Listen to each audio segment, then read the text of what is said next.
ఈ భూమి మీద జీవంతో ఉన్నప్పుడు ఈ శరీరంతో, ఈ దేహముతో తాను జరిగించిన క్రియల చొప్పున అవి మంచివైనను సరే, చెడ్డవైనను సరే, దేహముతో జరిగించిన మంచి ఫలము పొందినవాడు ఉన్నాడు, చెడు ఫలమును పొందినవాడు ఉన్నాడు. సమాధి చేయబడిన వాళ్ళు అంటే భూమి మీద దేవుడిచ్చిన ఆయుష్ కాలము చాలా ప్రాముఖ్యమైనది.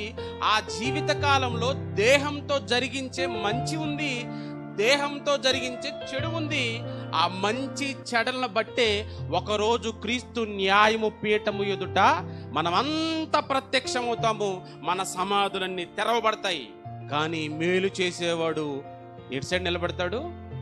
జీవపు పునరుద్ధానమునకు నిలవబడతాడు. కీడు చేసేవాడు తీర్పు పునరుద్ధానం నిలబడతాడు.